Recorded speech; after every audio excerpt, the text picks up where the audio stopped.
Hello and welcome to this overview for some builds you could possibly try in the Legacy of Phrecia event. So I'm having here the patch notes, so they changed some ascendancies, and I will go through those I think will be pretty good options for certain builds, and I will tell you what I think you could play with it. And yeah, enjoy to listen to this like it's a podcast or something like this. So I don't have any POBs prepared for this. I have made some, but not definitive versions. So let's start with the Whisperer. This one got changed. It has some more mana scaling. It gives some lightning damage equal to 6% of maximum mana, previously 4%. And then some other minor changes.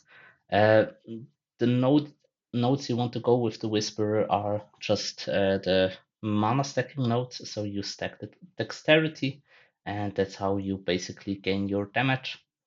I think yeah, Connor Converse will be making a kinetic blast of clustering mana stacker build. You can go there to watch what he's gonna do. Just mind you, these are some pretty end game builds that he will be providing. So don't expect to league start with kinetic blast of clustering, at least in my opinion. Then for the wild speaker, we get level 35 aspect of the cat instead of the level 30 version. So this is a buff. And then the amount of suppressed spell damage prevented is reduced by only 10, previously 15, but we got a nerf in the Keepers League to the spell damage prevented from suppression from 50 to 40, so it's still 5% nerf compared to last time Phrecia event was happening. Then we have increased effect of Tailwind on you. This just makes you be even faster, and also Scourge of the Wilds now has plus 10 to dexterity. So the Wild Speaker, Scourge of the Wild, is the node that gives minions deal increased damage per dexterity. You get a bonus 100 dexterity, and increases and reduction to minion damage also affect you. So this means it's basically, yeah, some scaling with dexterity. It's 1.5 per 5 dexterity, so this means per 10 dexterity you get 3. It's like having Iron Fortress on you for the strength stackers. Those, yeah, it's basically the same, but it's a bit different. Yeah. Then the interesting part of this ascendancy is the aspect of the cat with which is now level 30, so the cooldown is a bit faster, which means you generate more frenzy and power charges. This could be useful for a discharge setup. As you generate more charges faster, you can also you probably can't support the aspect of the cat skill with less duration support as you can with the normal aspect of the cat that you craft on a equipment item. Uh, there you can support it. So I don't know how this will work, but with a level 35, it will be a bit faster to generate the charges. You can also go for how's it called? Flicker Strike or Flicker Strike of Power as you generate both of these charges, and as you want to go a bit further down in your tree, let's see, you probably want to get Tribal Fury or some nodes down here if you go for Flicker Strike, so it makes more sense in my opinion to take the Frenzy charges over here, here, and here, and maybe just get the power charges to get some additional crit chance. That's basically it that you could use it for. But right here, I tried to make a shield crush build. I was thinking about that, but not with the uh, with this ascendancy, but the Oshabi one with the, let's see, daughter of Oshabi. Over here, I was thinking about getting increased damage per evasion rating. So basically, evasion stacking. There's a Fallborn unique, which lets you get base evasion per maximum life. So you're stacking life and also evasion at the same time. This gives you increased damage. And as you have more evasion, you obviously dodge more. And I was thinking about playing some Shield Crush or about trauma stacking or something like that, but evasion doesn't help with your mitigation, so I threw this idea into the wind. But I think Shield Crush still could be a nice option. But yeah, as you start in the Ranger area, it's not the best. But it was a nice idea for a moment. It also got buffed. You now have 3% increased attack damage per 450 evasion. So yeah, that's basically it. Then there are also some other buffs to the nodes before. It could be a viable option, but I don't think I will go for this ascendancy this league. And then the Marauder that has some additional buffs on the Antiquarian Ascendancy, which gives you plus 200 to strength, previously 150. But in my opinion, the interesting notes are these. Turtle Shell now has regenerate 8% of life over 1 second when stunned, and you gain 60% chance to block from equipped shield. Previously was 50. So Antiquarian will probably the best setup for a cast when stunned build. So yeah, that's basically what I would recommend for this build. You go cast when stunned. If you want to, you can take the plus 200 to strength node and then go into what's it called? Iron Will, I think, that converts your strength damage bonus into spell damage bonus. But as you lose with Goliath Knuckle, you lose intelligence. You won't be able to use any spells, or at least not really. You can use Supreme Ostentation to drop the attribute requirements, but ah, I don't see it. But yeah, maybe there are some builds available for those of you who want to try out the cast and stun setup. Then Behemoth also got some changes. He had your spells are disabled, now only your aura skills and your war cries are disabled, which means it also has the armor stacking node, so 2% increased damage per 450 armor, but you still can't use your auras, so grace and determination still can't be used, so it's not that good of an option. But you get 8 mana per 4 strength, so you could potentially stack some mana, or basically stack strength, convert it into mana with Power of Perp, with this node over here, and also with Shaper's Touch, you get additional mana. And then you convert it with Power of Purpose into armor. So it is possible to stack mana with this build and stack armor this way, and then go for like replica Alberons as you have a lot of strength already and play something like that. I think it could be an interesting setup as you can use Ralphie Pit's Globe, so to also increase spell damage for life as you get a lot of life if you stack strength. Yeah, something along those lines. So it is buffed. It was pretty bad last Phrecia League, but I think there are some interesting possibilities with the Behemoth Ascendancy this time around. Then the Ancestral Commander was the meta last time, so they nerfed it in some areas and buffed it or changed it in others.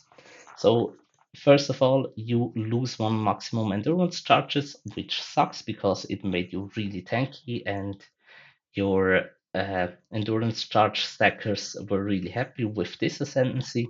especially with a Forbidden Flesh and Flame, to get an additional maximum endurance charge from the Juggernaut Ascendancy, some builds like that.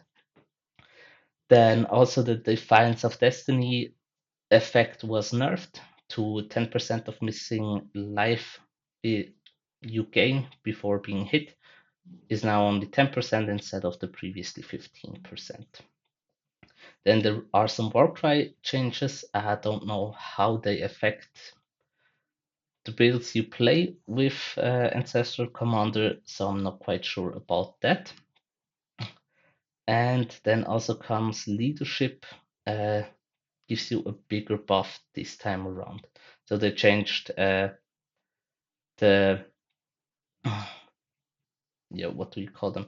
The totems and just the other ascendancy points, ascendancy notables for this class. So not everyone takes the same ones. What is pretty interesting is the Ancestral Reach now has non-Vow Strike skills target 2 additional nearby enemies, which is a pretty huge quality of life upgrade, as you get 2 from your Ascendancy, so you aren't that. You get your gloves slot back for the Searing, I think it's a Searing Exarch implicit. That's a non-Vow Strike skill target 2 additional enemies. Or potentially you can drop a passive point. So it's a really nice quality of life, especially as you get Science Ambition with it. So you have increased reach. That's why it's called Ancestral Reach on this Ascendancy as well. And it has swapped locations with Ancestral Echo. So Ancestral Echo was a node nobody really got, or at least very few people, because it just makes you hit the previously targeted location again, which isn't that useful as non-Vow Strike skills, so it's now a 4-pointer. So it's okay that it gets a buff or a compensation because it's a 4-pointer node and not just a 2-pointer. So I think about making a strike skill work with Ancestral Commander, something like Glacial Hammer, because I like it a lot. You can also go into strength stacking with Forbidden Flame and Forbidden Flash later on, as maybe you have seen in another video of mine. My Glacial Hammer of Shattering Strength Stacker, which is a really nice build, and I think it works really nice with this setup as well, as you get more endurance charges than the previous setup, which is highly valuable. Yeah, then for the Surfcaster, it got pretty good buffs overall.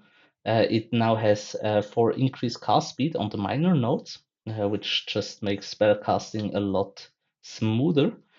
Also, if you're holding a fishing rod, you get 60 more cast speed, previously 50. So this is, if it's really more cast speed, that's insane. But you still need to find a fishing rod in the first place, which is quite rare. So good luck finding one. Then Brandbound now has Cannot Be Frozen, which is valuable because you still want to get chilled but not frozen. And you had to get a certain item to get that stat because you don't want to be element immune. Otherwise, you lose the value from this ascendancy node. And then Silex also got buffed. It gives more cold and lightning res, which in turn means you get more crit and evasion overall, basically. Then the Tormented Illegal Fisherman, or no, the Ascendancy node is called Ghost of the Deep, just got some minor buffs for increased damage, but some nerfs to increase attack speed, cast speed, and movement speed, which kind of sucks because there were some really nice stats in there. But yeah, it's a minor nerf, but yeah, it was a really nice overall buff. Then for Servant of Arakali, you get some some buffs as well. With enemies affected by your spider webs deal 20 reduced damage, and enemies affected by your spider webs have minus 20 to all res. Then there's an additional node, gain 40% of physical damage as extra chaos damage while at maximum power charges, previously 30. So these two buffs are pretty big, as I'm thinking about starting with Servant of Arakali, Cobra Lash for my league start. The reason is you get Envy, level 15 Envy, for your first Ascendancy lab.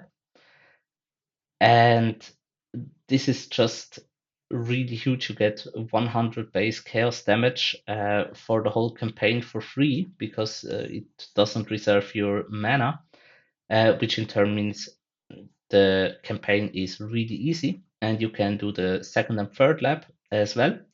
And then I'm thinking either I go deeper into the Cobra Lash setup, like stacking some intelligence or something like that, and try to make it tanky.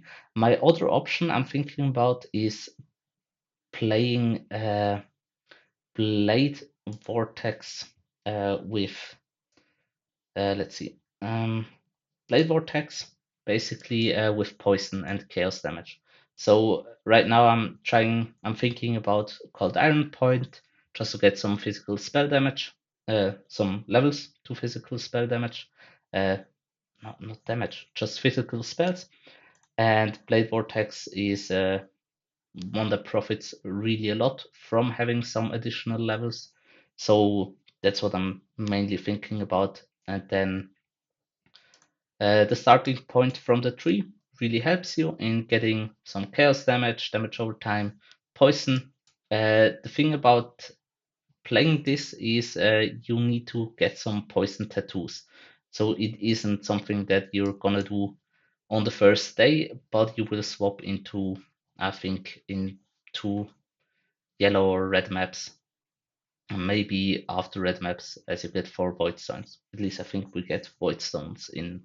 Yeah, we should probably get void stones, even in Legacy of Phrecia. That's the build I'm thinking about playing. Um, yeah, basically some boss to that ascendancy. Blind Prophet was nerfed a bit. The base creature strike chance for attacks is a bit lower. It's closer to the Slayer ascendancy, but it's still a bit higher. But you won't be getting crit cap as fast. Then the Herald ascendancy also got basically buffs overall in every way, between 50 and 20%, something like that, on every node, which is insane. So you could potentially Herald stack and then get the Forbidden Flame and Flash for the Herald nodes from Elementalist. And there's also the Bloodline Ascendancy, so I think there is a lot of room to play around with Heralds this season. I'm not gonna make a build on it, but I think there are some builds out there that you can, just check out and see if you like the playstyle. And then the Bog Shaman also got some minor buffs. Uh, the first one is you get 4 increased maximum life per small node, which was previously increased effect of your curses. Uh, the build I've seen and I want to try is the life stacking Blade Vortex. I just want to play Blade Vortex this season. So this is a build I've seen and I probably am gonna try. I don't know if I will league start it, as I don't know how good the league start is with the Bog Shaman. Maybe it's better to start as a Herald and then later on change into the Bog Shaman when you get some currency and can properly life stack. So yeah, that's basically it. You no longer have chaos resistance is 0, so you can get some chaos res, and also the other things on this were buffed as well.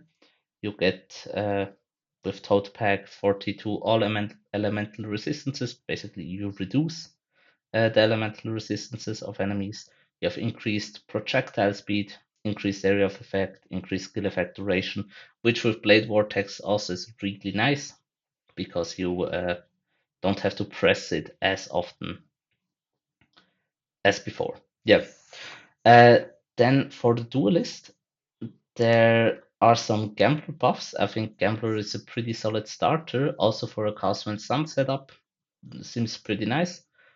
Paladin can be nice to start, especially as you get a really big aura for your Ascendancy, level 30. And for Discipline, it's a level 40 discipline. So you can get a really big ES pool in the early campaign if you like to. So it's something you can try and yeah, just play whatever you want with the Paladin. I think it can be a nice starter as well. But the most interesting thing to me is the Aristocrat. He gets some buffs as well. So all the increases to intelligence, dex, and strength are now 40 instead of the previously 30. And the quality of our skill gems is plus 20. Previously it was 15. So this node, this is a big buff because you reach the break point for basically every how's it called? For uh, mm, every skill has a skills have a breakpoint at as soon as they reach it, it now counts for your damage if you increase the quality of a gem. And previously, with the 15%, oftentimes you didn't hit it or had to use an enhance support with plus, what was it? It was it 24? Then you didn't even hit it. So with 20%, you always hit the breakpoint, so you get more bang for your buck. So this is a pretty big buff in my opinion. Uh, so I've made a nice build, I think. It's let's see over here. So it's a Pillar of the Cage bot, Cage God, Strength and Dexterity stacker. So the tree looks like this. We are using split personalities with strength and dex, obviously, and then we start at the Slayer location, and we reach around 45 million DPS. Now, how is that? The idea is pretty simple. You play Frenzy of Onslaught. Frenzy of Onslaught scales with attack speed per frenzy charge, so you get more attack speed per frenzy charge. So you want a lot of frenzy charges, and the quality gives more attack speed per frenzy charge, so you want to get a lot of quality as well. So we use enhance, we use the body armor, which gives Diala's Malefaction, which gives gem socket in green sockets have 30 to quality. We also use Amulet Ashes of the Stars, which gives another additional 30 to quality of all skill gems. So we're just scaling the quality as much as possible. And then we also have how many frenzy charges do we have? We have rings. We get masterful form from so we get the endurance charges as well. We go masterful form with the forbidden flesh and flame setup, so we get an additional frenzy charge. We corrupt the snakebite assassin smith with 1 to maximum frenzy charge. Yeah, that's basically it. I think I've said the most, and then some simple +1 to maximum frenzy charge rings. These can be a bit expensive, especially at league start, but I think it's fine. Then also go with Relicash's Impatience and Olesia's Delight to get an additional maximum frenzy charge. So with that all out of the way, we are stacking Trauma as well. So we have a lot of attack speed. We stack Trauma to get a lot of flat physical damage. We get through the frenzy charges more damage. With the we also generate endurance charges on melee stun, or with enduring composure, so we get increased no more damage per endurance charge. With masterful form, we also have the same amount of maximum endurance charges. So we are also quite tanky, or we can mitigate the damage of the trauma stacks. And then I'm using Impale. Impale just increases your physical damage. Impale DPS is basically the same as the hit DPS, so it doubles the damage with Impale support and a more duration support, so the trauma stacks are staying longer. And you probably cannot support a level 20 trauma, as the self-inflicted damage is just too high at some point. So you have to lower the trauma support maybe uh, to an even lower level. But yeah, that's basically how this build works. So it's you stack a lot of different things at the same time, but I think it's worth it. And yeah, the items probably aren't the cheapest. Pillar of the Cage God shouldn't be a problem to get. The other ones shouldn't be a real problem, but you can't really league start it. But I think it's a nice aspirational build for the end game. Uh, Also, an additional tankiness layer is Divine Shield, as you get Energy Shield per physical damage prevented, or you recover Energy Shield. Or is it? No, it's regenerated. Okay, it's regenerated per physical damage you prevent. So you prevent a lot of damage with endurance charges, with some armor, and yeah, that's basically how you get basically infinite ES recovery. I need to find some way to get additional energy shield. Thought about doing some. Right now, I'm using a lethal pride to get some more damage, which is nice, but I'm not quite sure how it will work out. Maybe you can go for a militant faith with, or is it corrupted soul or something like that? It's a Dorianis. Uh, Doriani's militant faith, which converts 15% of your maximum life into energy shield, or you get an additional 15% energy shield from your maximum life, something like that. Then you have a nice base pool for energy shield, and yeah, that's basically the idea. You, I think it's gonna be a nice build, and I certainly am gonna try it and find out how it feels. Uh, but yeah, I'm having some additional passive points, which is normal because I'm, as you can see, not using any ascendancy at the moment, besides the masterful form, which I've said with Forbidden Flesh and Forbidden Flame. So as soon as you get the aristocrat ascendancy in there, which gives increased dexterity, strength, some additional quality of skill gems, well, the damage will go even higher. So yeah, I'm certain I will try this build. I think it's gonna be one of the uh, fastest build I've played, because the attack speed, if you've seen, the attack rate is around 12 attacks per second, and it will be even more with some additional quality and strength and dexterity. Yeah, then for the last ascendancy, I find quite interesting is the Polytheist.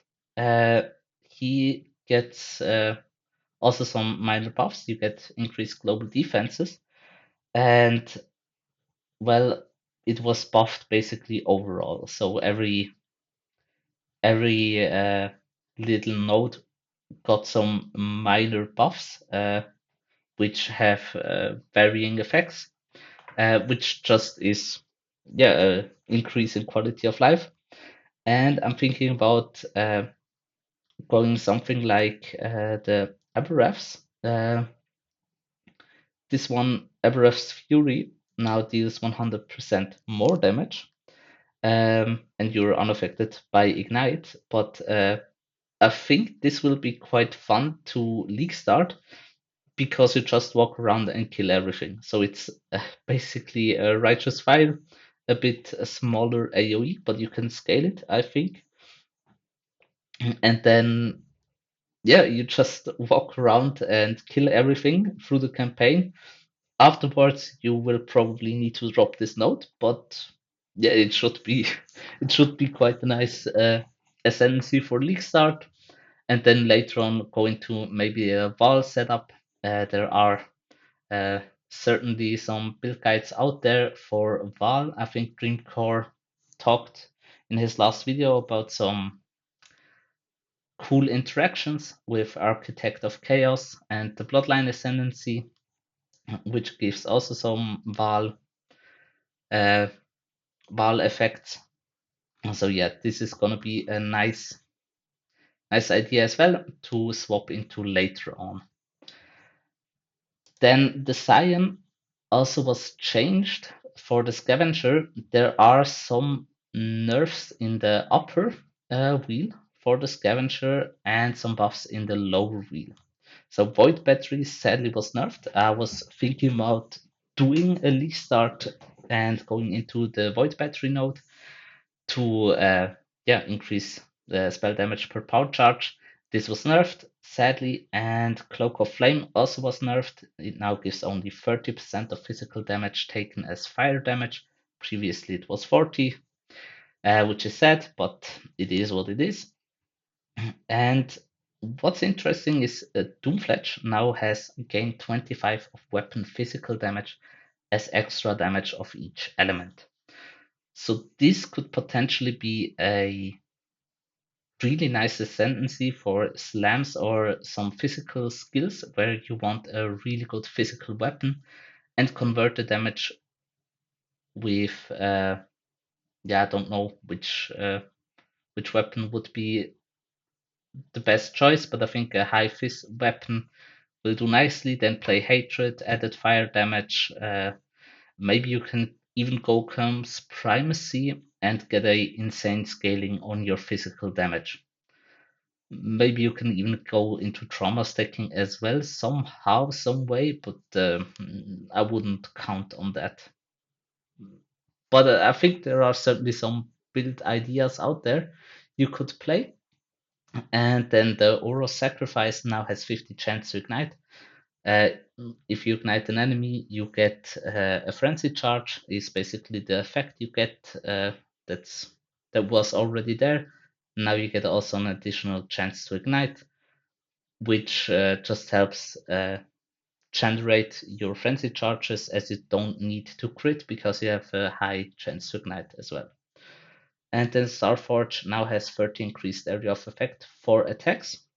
This is also a buff. It was previously 20%. So yeah, this is a minor buff. The buffs are mostly in the lower wheel. The upper wheel was a bit nerfed, and also, as I said, the Cloak of Flame.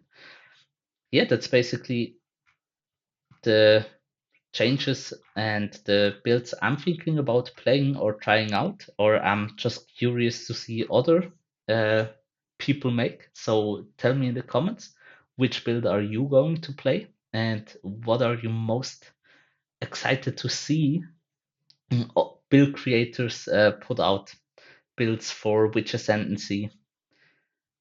Yeah, thanks for watching and have a great day. Bye.